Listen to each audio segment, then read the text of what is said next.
Hey everyone, and welcome. Let's jump right into today's explainer.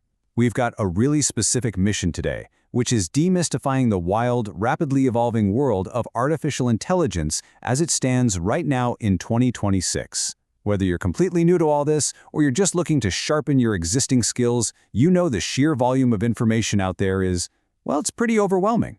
But don't worry. We're going to break it all down step by step and give you a super clear, actionable roadmap for actually understanding and using AI today.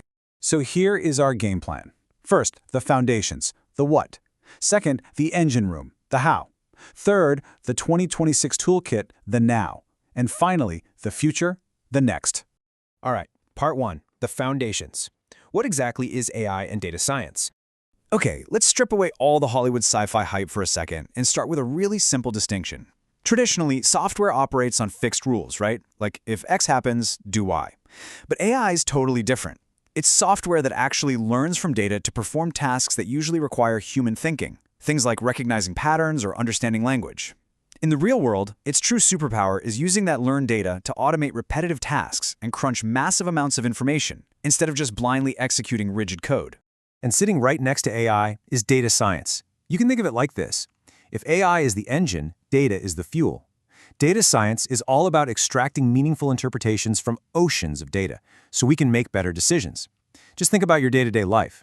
Have you ever wondered how a website knows exactly which shoes you were thinking about buying? Or how your favorite streaming app recommends the absolute perfect movie? That is data science at work, investigating patterns to help companies cater directly to us. To put this into a formal educational context, the CBSE curriculum actually outlines a few core sub-goals for AI.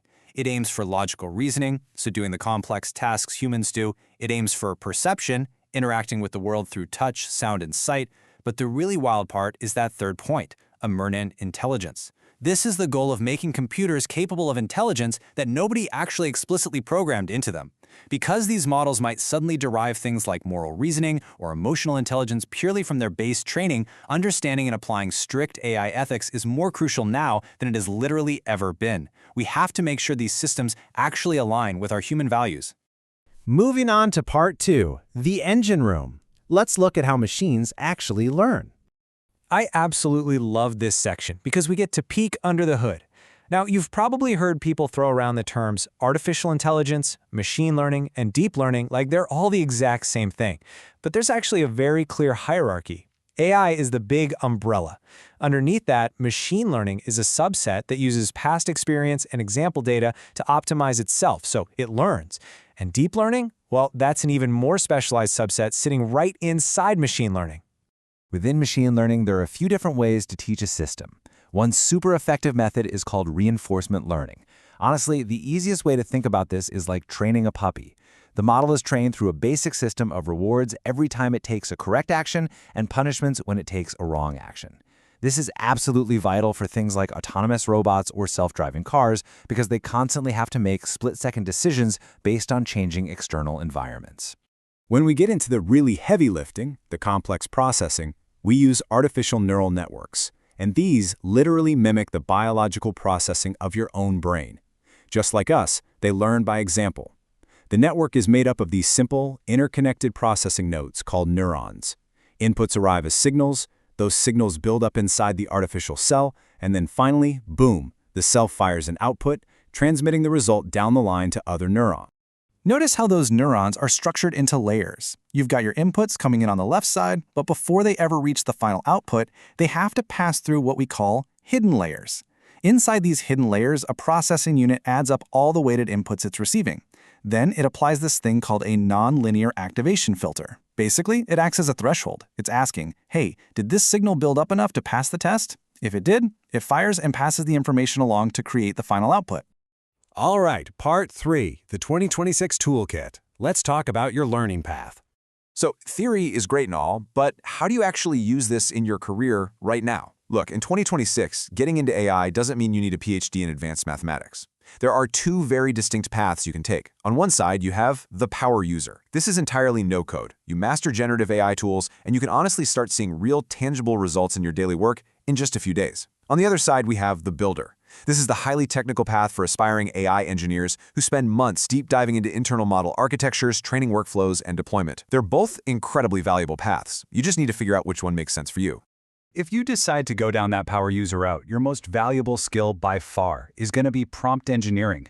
I know the name sounds a bit intimidating, but at the end of the day, it's just the skill of communicating with extreme clarity. To help you nail this, I want to share a 5-step framework. We call it the ultimate prompt formula, and it includes role, context, task, constraints, and format. Let's see how this comes together to build the perfect instruction. Let's look at this formula in action. You are a senior marketing strategist. You're launching a B2B SaaS product targeting HR teams. Write 3 subject line options for a cold outreach email. Keep each under 10 words, no exclamation marks. Return is a numbered list.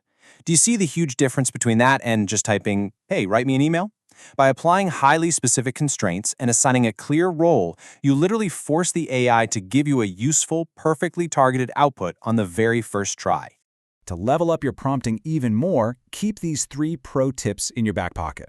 First is the XML sandwich. If you're pasting a massive document for the AI to summarize, sandwich that raw text inside XML tags so the model doesn't get your instructions confused with the data. Second, prompt chaining. Don't ask for the whole shebang in one prompt. Summarize first, then analyze, then draft. Break it down. And finally, few-shot prompting. Providing the AI with 2 or 3 solid examples of what you want before asking it to do the task, that is hands down the fastest way to nail a specific tone. And that brings us to part 4, the future. Let's dive into agentic workflows. We are looking just over the horizon at a monumental shift in how AI operates. We're moving away from simple chat boxes and stepping into what we call agentic workflows. At level 1, you just have a basic AI workflow. It can make decisions about the text it generates based on your prompt, but that's about it. Step up to level 2 and you have a router workflow. This AI can actually pick and choose which tasks and tools to use from a list you've given it. But level 3, this is where it gets crazy. Autonomous agents. These systems can make process decisions, which means they can literally create brand new tasks and even write their own code to achieve your goal. Building these advanced agentic workflows relies on 4 core components. First up is planning, giving the AI the underlying logic to take a massive problem and break it down into bite-sized steps. Second is tools. This allows the main agent to delegate those smaller steps to specialized sub-agents. Third is refinement, giving the AI memory and the critical ability to evaluate its own work and fix mistakes. And fourth is the interface, which is how you, the human, step in to guide or interact with the agent when needed. Which brings us to a final, kind of provocative question I want to leave you with today.